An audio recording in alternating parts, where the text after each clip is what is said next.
ഒരു ദിവസം നീണ്ട ദുരിതങ്ങൾക്കൊടുവിൽ ദമാമിൽ നിന്നുള്ള എയർ ഇന്ത്യ എക്സ്പ്രസ് വിമാനം തിരുവനന്തപുരത്തെത്തി. ഇന്ന് ഉച്ചയ്ക്ക് പ്രാദേശിക സമയം 1 മണിയോടെയാണ് യാത്ര തിരിച്ചത്. യാത്രക്കാരിൽ ചിലരെ കൊച്ചി വിമാനത്തിലേക്ക് മാറ്റിയാണ് യാത്ര ക്രമീകരിച്ചത്.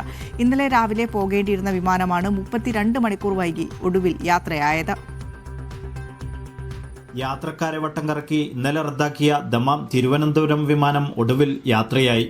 ഇന്നലെ പുലർച്ചെ 4 മണിക്ക് പുറപ്പെടേണ്ടിയിരുന്ന IX 584 നമ്പർ വിമാനമാണ് അനിശ്ചിതങ്ങൾക്കൊടുവിൽ ഇന്ന് ഉച്ചയ്ക്ക് 1 മണിക്ക് ദമാമിൽ നിന്നും യാത്രയായത്. യാത്രക്കാരിൽ ചിലരെ കൊച്ചി വിമാനത്തിലേക്ക് മാറ്റിയാണ് ഇന്നത്തെ യാത്ര ക്രമീകരിച്ചത്. എന്നാൽ ഇന്ന് ഷെഡ്യൂൾ ചെയ്തിരുന്ന ഇതേ റൂട്ടിലേക്കുള്ള സർവീസ് പൂർണ്ണമായും റദ്ദാക്കുകയും ചെയ്തു. അപ്പോൾ ഇന്നലെ 19 ഫ്ലൈറ്റ് ക്യാൻസലായി. അതെല്ലാം കഴിഞ്ഞ് ഇന്നലത്തെ ബോർഡിംഗ് പാസും കാര്യങ്ങളൊക്കെ ഉണ്ടായിരുന്നു. അപ്പം അതെല്ലാം കഴിഞ്ഞിട്ട് എനിക്ക് ഇന്നത്തേക്ക് ഫ്ലൈറ്റ് ഷെഡ്യൂൾ ചെയ്ത് തന്നു ട്രിവാൻഡ്രത്തേക്ക്. ഞാൻ ഇവിടെ ബോർഡിംഗ് പാസ് എടുക്കാനായിട്ട് കൗണ്ടറിലെത്തിയപ്പോഴാണ് അറിയുന്നത് എനിക്ക് അവർ ഷെഡ്യൂൾ ചെയ്ത് തന്നേക്കുന്നത് കൊച്ചിക്കാണ്. ഇന്നലെ 4 മണിക്കൂറിലേറെ യാത്രക്കാരെ വിമാനത്തിൽ കയറ്റി ഇരുത്തിയ ശേഷമാണ് സർവീസ് റദ്ദാക്കിയത്. കൊടും ചൂടിൽ AC പ്രവർത്തിപ്പിക്കാതെ മണിക്കൂറുകൾ വിമാനത്തിനകത്ത് കഴിയേണ്ടി വന്നത് യാത്രക്കാർക്ക് ഏറെ ദുരിതങ്ങളും സമ്മാനിച്ചു.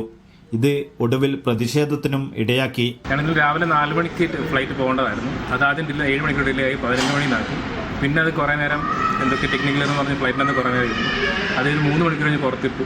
പിന്നെ അവിടെ പോകണം ഇവിടെ പോകണം കുറേ നടന്ന് ഞങ്ങൾക്ക് പിന്നെ ഫൈനൽ എക്സിറ്റ് ആയതുകൊണ്ട് ഞങ്ങളെ എയർപോർട്ട് പുറത്തു പോകാൻ പറ്റില്ല എന്ന് പറഞ്ഞു. ഞാൻ ഫാമിലിയായിട്ട് വന്നത്. എൻ്റെ വൈഫിന് റീഎൻട്രി വിസ ആയിരുന്നു. അപ്പോൾ അവർ പുറത്തും ഞാൻ അകത്തുമായിരുന്നു. ഞങ്ങൾ ഇവിടെയാണ് സ്റ്റേ ഒക്കെ ഞങ്ങൾക്ക് തന്നത്.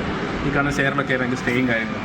പിന്നെ ഫുഡിൻ്റെ കാര്യമാണെങ്കിൽ ഞങ്ങൾ കുറേ നടന്ന് ഒരു 7 മണി പോലെ പറഞ്ഞിട്ട് 11 മണി വൈകുന്നേരം രാത്രിത്തെ ഫുഡ് വരുന്നത്. യന്ത്ര തകരാറാണ് യാത്ര റദ്ദാക്കാൻ കാരണമായി വിമാനാധികൃതർ യാത്രക്കാരെ അറിയിച്ചത്. എന്നാൽ വിമാന കമ്പനികളുടെ ഭാഗത്തു നിന്നുണ്ടാകുന്ന നിരന്തര അനാസ്ഥ കാരണം പ്രവാസികൾക്ക് വിലപ്പെട്ട സമയവും പണവുമാണ് നഷ്ടമാകുന്നത്. Naushad റിക്കൂർ, media 1, Dammam.